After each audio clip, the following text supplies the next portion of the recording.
नमस्कार, मी अमोल मोरे. बीज डंकाच्या या स्पेशल बुलेटिनमध्ये आपलं स्वागत आहे.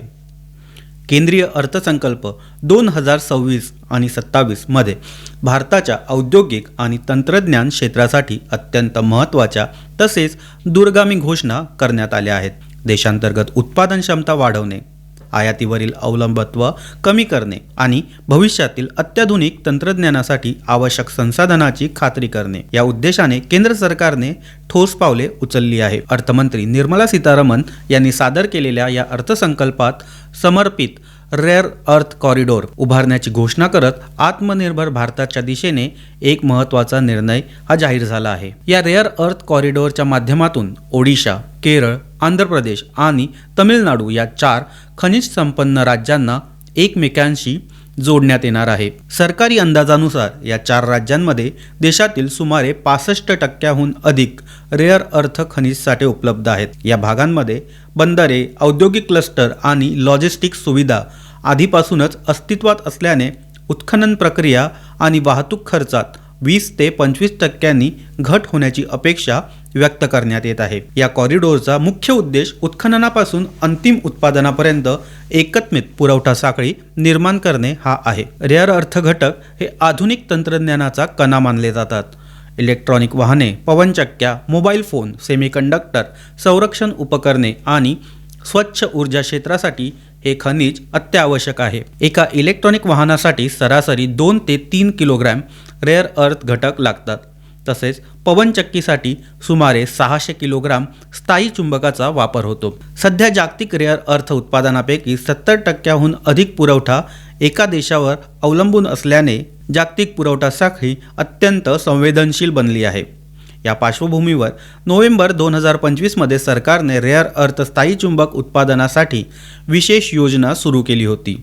मात्र कच्च्या मालाचा मर्यादित उपलब्धतेमुळे देशांतर्गत उत्पादन वाढवताना अडचणी येत होत्या. याच पार्श्वभूमीवर अर्थसंकल्पात रेअर अर्थ कॉरिडॉरची घोषणा ही करण्यात आली असून उत्खनन प्रक्रिया आणि उत्पादनाचा संपूर्ण प्रवास देशात मजबूत करण्यावर भर देण्यात आला आहे. यामुळे पुढील 5 वर्षात आयातीवरील अवलंबित्व सुमारे 30% कमी करण्याचे लक्ष्य सरकारने निश्चित केले आहे. अर्थसंकल्पात सेमीकंडक्टर आणि इलेक्ट्रॉनिक उत्पादन क्षेत्रासाठीही मोठी तरतूद करण्यात आली आहे. या क्षेत्राच्या विकासासाठी 40,000 कोटी रुपयांची तरतूद जाहीर करण्यात आली आहे. यामधून पुढील 3 ते 4 वर्षात सुमारे 5 लाख थेट आणि अप्रत्यक्ष रोजगारांची निर्मिती होण्याची अपेक्षा आहे. सध्या भारतात जागतिक इलेक्ट्रॉनिक्स उत्पादनातील हिस्सेदारी सुमारे 3% असून ती पुढील 5 वर्षात 8% वाढवण्याचे उद्दिष्ट ठेवण्यात आले आहे. याशिवाय अर्थसंकल्पात इतर महत्त्वाच्या घोषणा देखील करण्यात आल्या. त्यापैकी उत्पादन संलग्न प्रोत्साहन म्हणजेच PLI योजनांसाठी 1.8 लाख कोटी रुपयांची तरतूद, हरित ऊर्जा प्रकल्पांसाठी 35,000 कोटी रुपये, संरक्षण उत्पादन क्षेत्रात देशांतर्गत खरेदीचा वाटा 68% वाढवण्याचे लक्ष्य, तसेच कृत्रिम बुद्धिमत्ता म्हणजेच आर्टिफिशियल इंटेलिजन्स आणि प्रगत तंत्रज्ञान संशोधनासाठी 10,000 कोटी रुपयांचा निधी यांचा यामध्ये समावेश आहे. MSME क्षेत्रासाठी कर्ज हमी मर्यादा 5 कोटीवरून 10 कोटी रुपयांपर्यंत वाढवण्याची घोषणा करण्यात आली आहे. अर्थमंत्री सीतारामन यांनी सांगितले की जागतिक आर्थिक अनिश्चिततेच्या पार्श्वभूमीवर भारताने सुमारे 7% विकास दर कायम राखला आहे.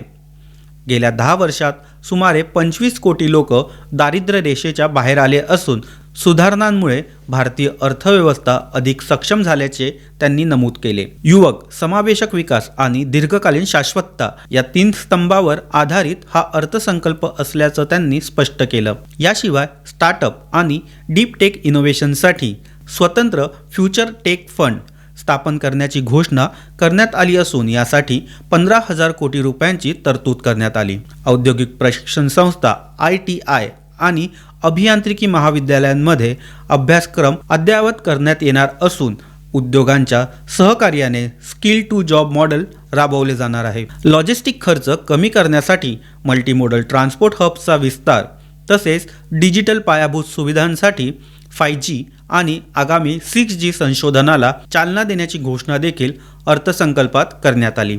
या सर्व घोषणांमुळे भारताची उत्पादन क्षमता, तंत्रज्ञानातील आत्मनिर्भरता आणि जागतिक स्पर्धात्मकता अधिक भक्कम होण्याची अपेक्षा व्यक्त करण्यात येत आहे. तर ही माहिती आपल्याला कशी वाटली हे आम्हाला कमेंटमध्ये नक्की सांगा. सोबतच आमच्या चॅनलला लाईक करा, सबस्क्राईब करा आणि बेल आयकॉन दाबायला विसरू नका. धन्यवाद.